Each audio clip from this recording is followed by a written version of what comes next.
Welcome to the Kellogg School of Management at Northwestern University, and welcome to Kin Global 2014. I have no idea what that sound is, but we're going to love it. I want to point out the photo and the video. They illustrate something about the Kin. The photo that you see across the front of the room, which I believe was the first time this has ever happened at the Allen Center, it was a photo taken by a friend of Stephanie Wolcott's, my co-curator for the program, and my sister, not my wife, just FYI, that often comes up.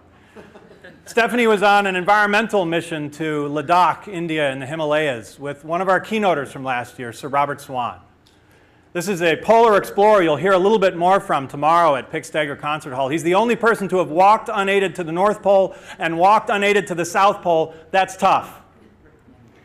And he's going around the world to raise awareness of sustainability. You'll also hear that he has a very practical message, that we can't do this without businesses engaged and without businesses making money, because that's the only way businesses remain healthy, and that's the only way that our economies remain healthy. So this photo is from that expedition. The video didn't happen because I said, hey, I think we need a video about our first 10 years. A few of our Kinians, Jeffrey Ernstoff, our creative director, Brian Stevens, who's there in back and runs all of our AV every year, Stephanie Wolcott mentioned this, Jen Andrade mentioned this, Peter Bryan said, hey, wouldn't it be nice to have some sort of video? He's a Kiwi, if you're not sorry. And I said, yes, it would be nice if we had some sort of video. And so they made it. That's what this is about. So if you have ideas and concepts, let's bring them together here at Kin Global. So our modest topic for the next 3 days together is change at scale. Which, before we run headlong into solutions, let's stand back and wonder why we're asking this question in the first place. What is change and what is scale? In fact, the answer to these two questions have changed immensely just in the past decade or so. What is change? So I learned early on in my doctoral program from one of my mentors, Aaron Gelman, who unfortunately could not be here today, about these two fellows, pre-Socratics, Heraclitus and Parmenides. Heraclitus is famous for having said, you cannot put your foot in the same river twice. Ever heard that before? He said that only constant is change. Now Parmenides, on the other hand, disagreed.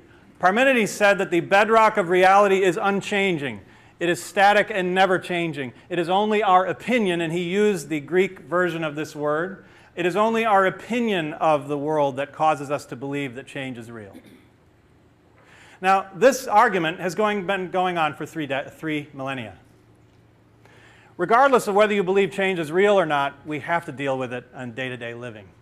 And so the question we still ask is, to what extent do things remain the same? To what extent do things change? And it reminds me of a quote I heard just in this room a few months ago at our Family Business Centers event, which was featuring Garvin Brown from Brown & Forman. Garvin is the fourth-generation leader of Brown & Forman. One of their key products is Jack Daniels. If you don't know who that is, congratulations. Jack Daniels is, according to Interbrand, the 84th most valuable brand on the planet. He said something profound. If we want Jack Daniels to stay the same, it's got to move with the world. So how do we make change happen that maintains the essence of who we are, what makes us great as companies, as organizations, as universities, as human beings? Find that thing inside of us which is our bedrock, and yet change with the world, perhaps even lead the world. What is scale? That's changing as well. 7 billion people on the planet. In the year 1950, there were 2.5 billion. And in that year, 2.5 billion was more people than had ever existed before in the history of humanity.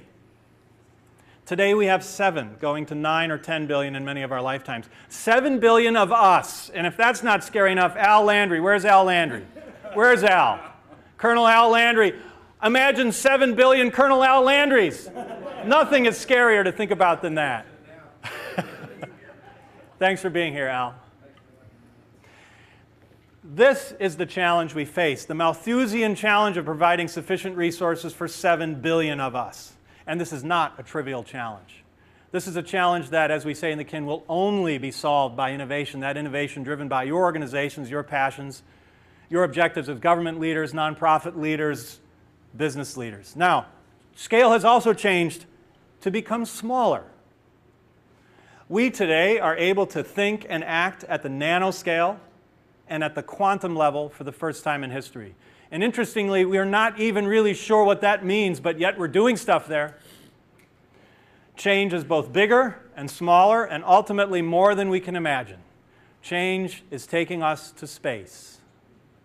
You'll hear later from Mark Sarangelo, the CEO of Sierra Nevada Space Systems. This is a new kind of organization, a for-profit, private sector space company, not reliant on the Pentagon, not reliant on NASA or the European Space Agency. This is the next frontier for humanity and for business as well.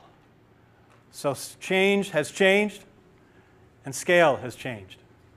So what I ask from each of you over the next 3 days is to consider why change. That's not always apparent.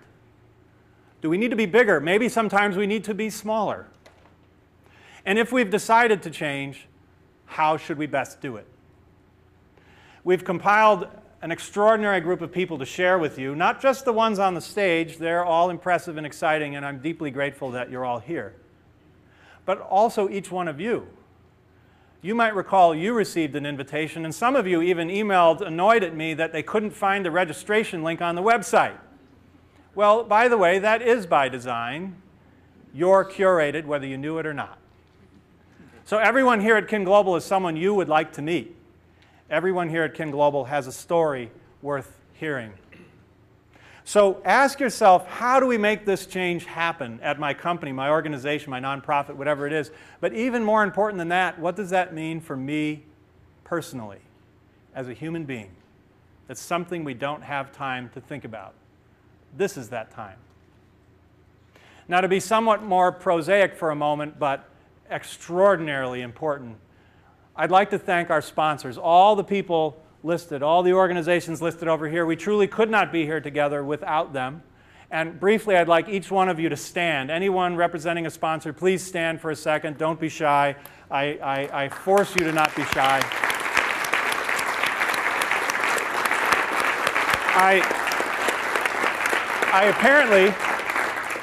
I apparently asked all the sponsors to sit on this side. I'm not sure why, but somehow that worked out. That's called stochastics. If anyone remembers that from grad school. So with that, I would like to introduce, and you'll hear about all of our sponsors at various times over the next 3 days, but I'd like to introduce one sponsor and partner who means a lot to us, has done a ton since I met Paul Earle about 5 years ago. And he jimmied us into Louis Martini Winery with Stephanie Gallo out in Napa Valley. Not hard to get people to sign up when your event's in Napa Valley. And then he brought Leo Burnett to the table, Alisa Wolfson, the lead designer for all of this great Chicago institution, Leo Burnett, one of the great advertising firms in the history of the industry. And they said, you know, you've had 10 great years. We want to be part of the next 10. And part of what we do is tell a story. We help codify what is great about you and share it with the world. And I said, that sounds like something we want to do. So as a result of that, they've done a number of things. They're going to share with you a new logo that they developed. Some of you who've been with us a number of times might be suspicious of that new logo up on the screen. In fact, it is brand new, and it's a gift from Leo Burnett. But one other gift before I turn it over is this. You received this at reception. This is a challenge coin. For those of you who do not know what a challenge coin is, we learned this from the military. At Kin Global, we always have people serving in the armed forces and or veterans like Colonel Landry with us, because we learn a lot by looking in new places. If you'll always look in the same places, you're liable to find the same answers. And military deals with challenges sometimes at scale we cannot imagine, but they have some similar challenges as well. And so when we went down to Southern Command and visited Admiral James Stavridis, who was running Southern Command at the time, he gave us each a challenge coin. We thought it was a drink coaster. We weren't sure what those were. But apparently, I won't go into the whole story, but senior commanders are allowed to create their own coins. These are not medals. There's no formal process. If you have committed something of value to the command, if you have done something that distinguishes your service to the commander, then they might give you a challenge coin. It's an honor to receive one. But it also comes at a price. If you do not have your challenge coin, it could cost you something, because the challenge coin tradition in the military is if I put my challenge coin out and Anna Catalano, my good friend sitting down front, does not have hers, then she has to buy drinks for all of us. And there are a lot of us in the room. On the other hand, if I put my coin down and every one of you has your coin, then I have to buy drinks for everyone, so there's a risk involved in challenging. Now, we don't necessarily do that because we always have an open bar, but I said, what a beautiful tradition that I knew nothing about. And in order to build this sense of community and camaraderie, which is at essence the kin, each year we have a new challenge coin. We select a designer from around the world from our community to design. The first year was Bruce Mao, the Canadian designer. The second year was my sister Stephanie, who did a stunning coin evocative of the art around the Allen Center. And this year it was Alisa Wolfson and the Department of Design at Leo Burnett who designed this beautiful coin for each one of you. With that, I'd like to introduce you to Alisa and Paul. 5 minutes? I want to start by saying I have 2 impossible jobs. Number 1 is following Rob on stage, which is never a good idea. I thought we agreed that that would never happen, but I think we all should applaud Rob and Stephanie and the entire crew here for putting this together. So, the second impossible job that I have is following Rob again. I'm an adjunct member of the faculty at Kellogg, and I'm co-teaching corporate innovation with Dean Tobias, and that is a class that Rob founded. So I've got to stop following you here because it's a tough act to follow. I'm Paul Earle. I'm the executive director of Farmhouse, which is the innovation center of Leo Burnett. We're basically a skunk works for the development of new products, services, and designed experiences.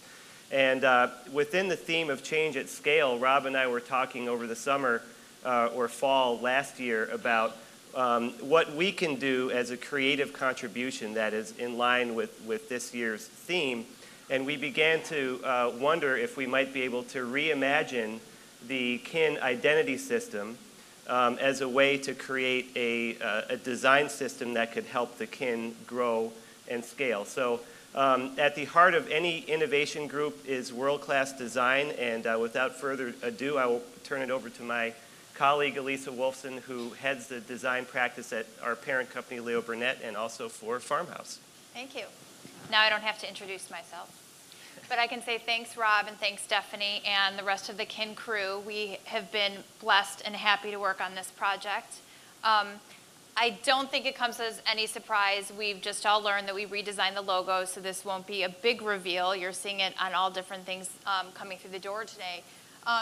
But one thing that we do at Leo Burnett is our designers, we have about 20, I think, at this point, work directly with the creative teams to infuse design thinking from a graphic design rigor all the way to product design into a big advertising agency. So I suppose it's very apropos this year being change at scale. We're literally trying to do some change at scale within big advertising here in Chicago. So that's our scale, and we're going as far and global as we possibly can.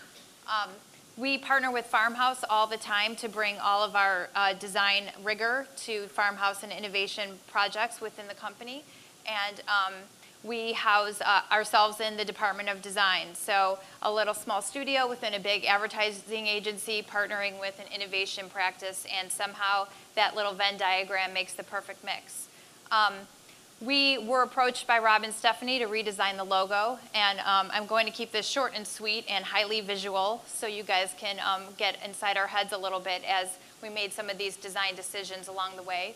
This was the original logo, as some of you are aware of, and the new logo, as you're living with right now, is a little bit more like this. So I'll show you some of our studies.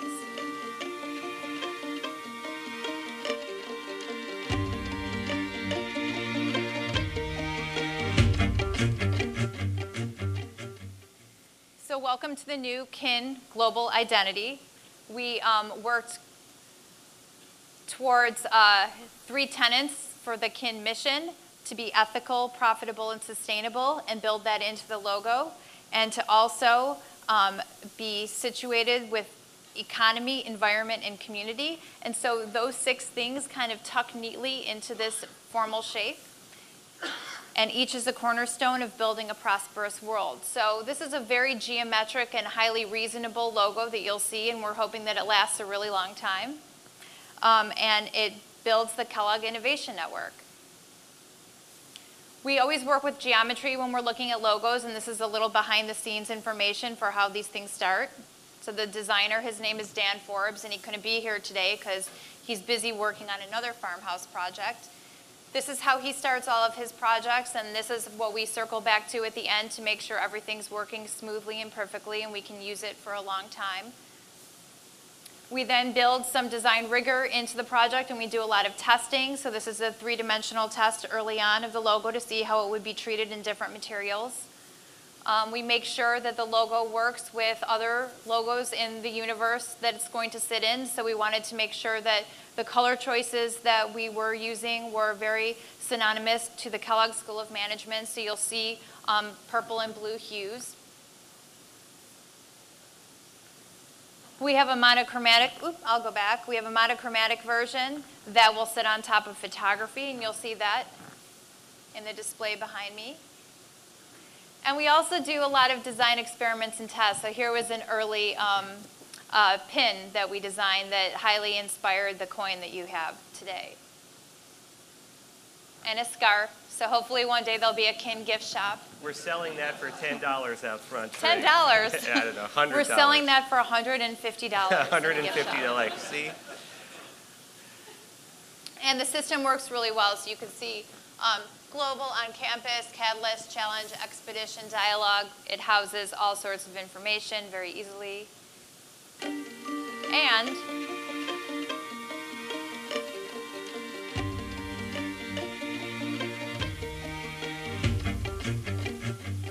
without too much effort and color change, it could also become a logo for other practices. So it's the official logo for the Kin Global Change at Scale 2014, an announcement of this new identity.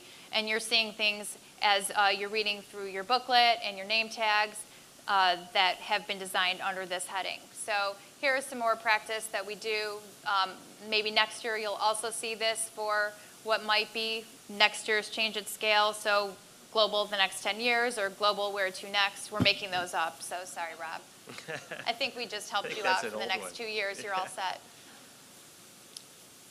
And just some fun things so you could see how this might play out in the next 10 years. A perfect future. Yeah. Rob told us to do that. Yeah. Something might be happening behind the scenes. A cover leading the book. And then the thing that you have in your hand, which we're very, very proud of. Thank you very much for indulging us with this great project today, and I look forward to the next coming days. Thanks.